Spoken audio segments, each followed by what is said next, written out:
From the islands for their pristine beaches, K. Divya, a class 10 student of Government Model Senior Secondary School, Andaman, she seeks respected Prime Minister's viewpoints on certain issues.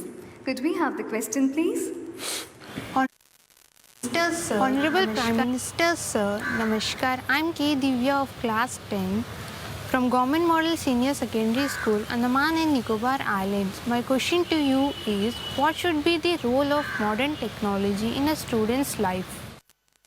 Question comes from Deepesh Rai, a student of class 12 of Namchi Senior Secondary School, South Sikkim, and has travelled all the way from Sikkim to be here with us in the audience to ask his question. Deepesh, अपना प्रश्न पूछिए. Good morning, everyone. Honorable Prime Minister, my name is Deepesh Rai, studying in class 12 from Namchi Senior Secondary School, Sikkim. So my question is that many children in the world are using educational technology to learn better. So how can it help us? धन्यवाद दीपेश महोदय. दिव्या व दीपेश जानना चाहते हैं कि विज्ञान और technology छात्र जीवन में किस प्रकार सहायक हो सकते हैं. कृपया मार्गदर्शन करें. शायद पिछली शताब्दी के आखिरी कालखंड और इस शताब्दी का आरंभ कालखंड विज्ञान और टेक्नोलॉजी ने पूर्ण रूप से जीवन को बदल दिया है. एक प्रकार से जीवन भी टेक्नोलॉजी ड्रिवन हो गया है और इसलिए टेक्नोलॉजी का भय ये कतई अपने जीवन में आने नहीं देना चाहिए. ये टेक्नोलॉजी है, मैं क्या करूं, आने नहीं देना चाहिए. दूसरा, अब टेक्नोलॉजी आई तो मेरी पूरी जिंदगी बर्बाद हो जाएगी. मैं पहले तो ऐसे सोचता था, ऐसे करता था, अब नई चीज़ आई, मैं कैसे कोप अप करूँगा. जी नहीं, टेक्नोलॉजी को हम अपना दोस्त माने. बदलती हुई टेक्नोलॉजी को हम पहले से समझने की कोशिश करें, हम प्रोएक्टिव हो. तीसरा, क्या सिर्फ टेक्नोलॉजी का ज्ञान होना इनफ है? क्या दोस्तों के बीच में छटाके मारने के लिए काम आएगा कि मुझे ये पता है कि दुनिया में ये हो रहा है, कैमरा ऐसा निकला है, मोबाइल फ़ोन ऐसा निकला है? नहीं. जब मैं टेक्नोलॉजी के विषय में जानता हूँ तो मेरी कोशिश रहनी चाहिए कि मैं जिस प्रकार की सोच को लेकर के काम कर रहा हूँ, मेरे लिए इसमें उपयोगी कैसे होगा. क्या मैं टेक्नोलॉजी को मेरे लिए लाऊंगा कि टेक्नोलॉजी मेरा समय खा जाएगी. ज़्यादातर अनुभव ये आ रहा है कि कईयों का समय टेक्नोलॉजी चोरी कर लेती है. आप में से कितने हैं जो स्मार्टफोन उपयोग करते हैं? बताइए ना, संकोच मत कीजिए, आपके टीचर नहीं देख रहे हैं. अब जरा सोचिए, ये स्मार्टफोन कितना समय आपका चोरी करता है. और मान लीजिए उसमें से 10% कम करके अपने माँ, दादा, दादी इनके साथ अगर बिताए 10 मिनट में कह रहा हूँ, ज़्यादा नहीं. आज आपका स्मार्टफोन जितना समय खाता है, जितनी चोरी कर जाता है, उस पर से 10 मिनट अपने दादा, दादी, माँ उनके साथ बैठ के बिताओ तो टेक्नोलॉजी ज़्यादा उपकारक बनेगी कि दादा, दादी के साथ खुले मन से 10 मिनट की बात उपकारक. क्या होगा? मतलब टेक्नोलॉजी हमारा समय चोरी कर जाए, टेक्नोलॉजी हमें खींच के ले जाए, इससे हमें बचना चाहिए. हमारे में वो ताकत होनी चाहिए कि मैं टेक्नोलॉजी को मेरे कब्जे में रखूंगा, मैं टेक्नोलॉजी को मेरी इच्छा के अनुसार उपयोग करूंगा. और इसलिए टेक्नोलॉजी के प्रति, और मुझे खुशी होती है, आप देखिए कभी रेलवे स्टेशन पे जाइए, रेलवे स्टेशन पे एक पूछताछ की विंडो होती है. वहाँ पर कोई अफसर बैठे होते हैं, ट्रेन कब आएगी, क्या जाएगी, रिजर्वेशन का तो पूछने के लिए जाते हैं। लेकिन उसी पर एक बहुत बड़ा बोर्ड लगा रहता है, और आजकल तो इलेक्ट्रॉनिक सिस्टम वाला बोर्ड होता है, उस पर सब लिखा होता है, ये ट्रेन का नाम है, कहाँ से कहाँ जाती है, कितने नंबर के प्लेटफॉर्म पर आएगी, लेट चल रही है कि समय पर, सब लिखा हुआ होता है। लेकिन हम जो पुरानी पीढ़ी के लोग हैं वे क्या करते हैं, खिड़की के पास कतार लगा के खड़े हो जाएंगे, हैं 20 नंबर 30 नंबर खड़ा रहूँगा, ऊपर देखूंगा, पढ़ूंगा नहीं। मेरे सवाल का जवाब वहाँ है, वो बता रहा है कि दिल्ली एक्सप्रेस, जम्मू तावी एक्सप्रेस इतने बजे जाने वाला है, इतने नंबर पे जाएगा, 5 मिनट लेट है, 7 मिनट। लेकिन मैं जब तक उसको नहीं पूछता हूँ, आपने देखा होगा बहुत लोग होते हैं कि किसी को मैसेज करेंगे, फिर फ़ोन करके पूछेंगे मेरा मैसेज मिला।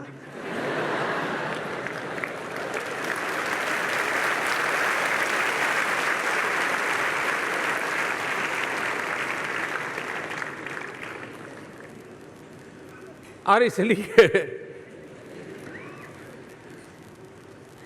टेक्नोलॉजी का हम, आज की पीढ़ी क्या करती है, वो घर से ही मोबाइल फ़ोन पर गूगल गुरु से बात कर लेती है और देख लेती है ट्रेन कौन सी लेट है, कौन सी नहीं है। वो घर से ही कितने बजे निकलना तय करते कि नहीं करते, मतलब उसने टेक्नोलॉजी का सही उपयोग किया। एक पीढ़ी वो है सामने है फिर भी देखने को तैयार नहीं, जब तक पूछता नहीं है। आज नई पीढ़ी वो है जो पूछने के लिए तैयार ही नहीं है, वो कहती है मेरे पास है, मैं इसको पूछूंगा, वो और जो कहेगा वही सही से। इसका मतलब कि उसको टेक्नोलॉजी का उपयोग क्या हो ये उसको करना आ गया। मैं आपसे आग्रह करूं, जैसे वोकेबलरी बहुत अच्छी होनी चाहिए। क्या कभी हम अपनी मातृभाषा की डिक्शनरी या किसी अन्य एक भाषा की डिक्शनरी, जो भी आपको पसंद आए, अंग्रेजी करना है अंग्रेजी, क्या डेली अपने मोबाइल फ़ोन में जो डिक्शनरी है तय करेंगे कि आज मैं कम से कम 10 नए स्पेलिंग और उसका मीनिंग दिन भर में जब भी जाऊं मोबाइल फ़ोन निकाल करके देख लूँगा, याद कर लूँगा, पर डे 10। बोलिए टेक्नोलॉजी उपयोगी हुई कि नहीं हुई? तो टेक्नोलॉजी का कैसे उपयोग करना है, कहीं ऐसा ना हो कि माँ बाप के और आपका झगड़ा इस बात पे हो कि दिन भर दोस्तों के साथ बैठे रहते हो, टेलीफोन पे लगे रहते हो, तो ये तो ठीक स्थिति नहीं है। किसी समय सोशल नेटवर्किंग ये बहुत आवश्यक माना जाता था। रोज़ लोग 1 घंटा 2 घंटा शाम को निकलते थे, किसी फंक्शन में जाएंगे, दोस्तों के यहाँ जाएंगे, मिलते रहते थे। क्यों? कि जीवन समाज व्यवस्था से जितना ज़्यादा जुड़ करके रहता है उतना दोनों पक्ष में लाभ होता है, ये स्वाभाविक व्यवस्था है। लेकिन धीरे धीरे उस सोशल नेटवर्किंग शब्द का इतना विकृति आ गई टेक्नोलॉजी के कारण कि अब सोशल नेटवर्किंग हमारा व्हाट्सएप कर रहा है। ये सोशल नेटवर्किंग उस सोशल नेटवर्किंग की कल्पना से एक प्रकार की विकृति है। पहले हम अपने दोस्त को जन्मदिन है तो सुबह चले जाते थे, जरा सरप्राइज देने का मजा आता था। अब क्या, रात को 12 बजे भी टेक्नोलॉजी को बता करके दे दो, टेक्नोलॉजी ही व्हाट्सएप कर देती है, मैं सो जाता हूं। अब ये जो जीवन की जगह प्राण तत्व को अगर टेक्नोलॉजी हड़प कर लेगी तो फिर जिंदगी हमारी बहुत शुष्क हो जाएगी। और इसलिए टेक्नोलॉजी का मैक्सिमम उपयोग भी होना चाहिए, लेकिन हम टेक्नोलॉजी के गुलाम नहीं होने चाहिए। लेकिन टेक्नोलॉजी हर पल बदलती जा रही है जी। आपको अपने जीवन को आगे बढ़ाना है, हर नई टेक्नोलॉजी के प्रति आपकी रुचि होनी चाहिए, जानना चाहिए, समय निकाल करके औरों को पूछना चाहिए क्या नई टेक्नोलॉजी आई है। इसकी भी रुचि विद्यार्थी काल में हमने डेवलप करनी चाहिए, इससे आपको बहुत लाभ मिलेगा। मैं व्यक्तिगत जीवन में कह सकता हूँ कि टेक्नोलॉजी के प्रति मेरा जो आकर्षण रहा, टेक्नोलॉजी में मुझे आता कुछ नहीं है लेकिन जानने का शौक़ रहा क्या है वे, किसी किसी को सुनता हूँ तो तुरंत पूछता हूँ। हवाई जहाज़ में मेरे बगल में कोई बैठा हो, अब तो वो मौका नहीं मिलता है क्योंकि अब तो सरकारी व्यवस्था में फंसा पड़ा हूँ, लेकिन पहले जहाज़ में जब जाता था तो मैं कोई बगल में किसी है तो मैं पूछता था, अरे भाई ये क्या चीज़ है आपके पास, इसका क्या उपयोग होता है, कैसे होता है। क्यूरियोसिटी मेरे मन में रहती है और मुझे उसका बहुत बड़ा लाभ मिलता है। मैं भी आपसे चाहूँगा कि टेक्नोलॉजी को अपने जीवन के विकास में एक साथी के रूप में जोड़ दीजिए आप, लेकिन जिंदगी का हिस्सा टेक्नोलॉजी मत बनने दीजिए, जिंदगी का हिस्सा। और इसके लिए आपने देखा होगा आजकल परिवार में 3 लोग हैं, सभी 3 कोने में बैठे हैं, हर कोई मोबाइल में बिजी है। 2 काम आप कर सकते हैं, क्या करेंगे? करेंगे? मैंने काम तो बताया नहीं, क्या करोगे? देखिए, एक काम आप जीवन में तय करेंगे, पर डे इतना समय मेरा 1 घंटा 2 घंटा केयरफुल, जो मैं खाली हूं, लेकिन मैं अपने आप को टेक्नोलॉजी से दूर रखूंगा। पर डे 1 घंटा 2 घंटा टेक्नोलॉजी फ्री आवर। क्या कर सकते हैं आप? कोई गैजेट नहीं, कुछ नहीं। मैं, मेरे परिवार, मेरे दोस्त, मेरा बगीचा, मेरे घर में अगर कुत्ता है तो कुत्ता, जो भी है, बिल्ली है तो बिल्ली, जो भी है, ये 1 घंटा मैं तय करूं नो टेक्नोलॉजी। ऐसा कर सकते हैं क्या? जिस परिवार में 2-3 कमरे होते हैं, कुछ बहुत ही गरीब परिवार हैं, उनके लिए तो टेक्नोलॉजी का प्रॉब्लम भी नहीं है, लेकिन 2-3 कमरे हैं, क्या आप तय कर सकते हैं माँ बाप से आज बैठ करके वापस जाने के बाद कि घर के अंदर 1 कमरा ऐसा तय करेंगे जिसमें टेक्नोलॉजी को नो एंट्री।